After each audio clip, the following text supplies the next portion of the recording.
네, 올림픽의 저주라는 말이 있습니다. 올림픽을 연 도시가 빚더미에 오르거나 심하면 국가 차원의 경제 불황이 뒤따르는 경우인데요. 1976년 올림픽을 개최한 캐나다 몬트리올이 대표적입니다. 중앙정부의 부족한 지원, 그리고 올림픽 바로 직전에 있었던 이 테러 문제로 보안에 큰 비용을 들여야 했습니다. 올림픽 개최 30년이 지난 뒤에야 모든 빚을 갚을 수 있었습니다. 네, 아직 열리지도 않았지만 도쿄 역시 올림픽의 저주 가능성이 언급되고 있습니다. 전 세계적으로 코로나 유행으로 대회를 취소하느니 차라리 해외 관중을 안 받겠다는 결정을 내리면서 빚더미 우려가 현실화한 겁니다. We have to ask for the understanding there also of everybody for these difficult decisions, respecting this priority of the safety of the Olympic Games. 네, 올림픽은 전 세계인 화합의 장입니다. 과거에는 개최 효과가 대단했죠. 잘만 치르면 각종 유무형 이익을 기대할 수 있었는데요. 지난 1988년 서울올림픽, 앞서 구소련과 미국에서 열린 올림픽이 냉전으로 반쪽 올림픽이라는 오명을 얻었기에 화합이라는 상징성이 더 컸습니다.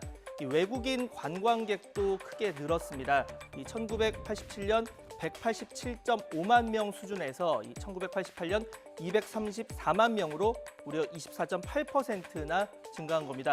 비교적 생소했던 한국의 이름을 세계 곳곳에 알린 광고 효과 역시 무시할 수 없었습니다. 네, 지난 2016년 리우올림픽 폐회식 모습입니다. 차기 개최국인 일본을 대표하는 게임 캐릭터 마리오가 화면에 등장했죠. 여기에 그치지 않고 아베 신조 당시 일본 총리가 마리오 분장을 하고 나타나서 더욱 화제가 됐습니다. 아베 전 총리는 올림픽을 1년 연기하면서까지 반쪽이 아닌 완전한 개최를 주장해왔습니다. 인류가 코로나19에 이겼다는 코로나 종식 선언을 도쿄 한복판에서 외치겠다는 목표, 또 이를 위해서는 세계 관중이 필요하다는 것이었는데요. 해외 관중 포기 결정으로 결국 이런 꿈은 물거품이 됐습니다. 네, 올림픽의 경우에 보통 전체 티켓 가운데 해외 판매 비율은 10% 정도입니다. 다만 관광객들이 국내에서 쓸 돈까지 사라진다고 생각하면 피해는 막심합니다.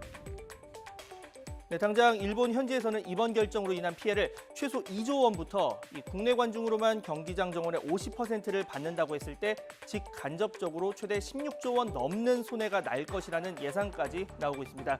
조직위 차원에서 환불 의무가 없는 호텔이나 항공권 취소를 두고는 잡음이 생기는 것 아니냐는 걱정도 있습니다.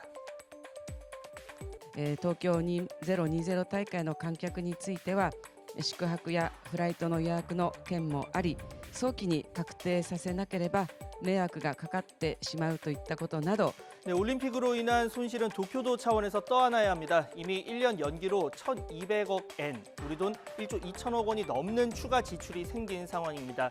해외 관중 포기로 방역에 대한 우려가 상대적으로 줄어든 건 일부 긍정적인 요인이지만 15,000여 명에 달하는 선수의 대회 관계자, 취재진에 대한 방역 역시 큰 과제입니다.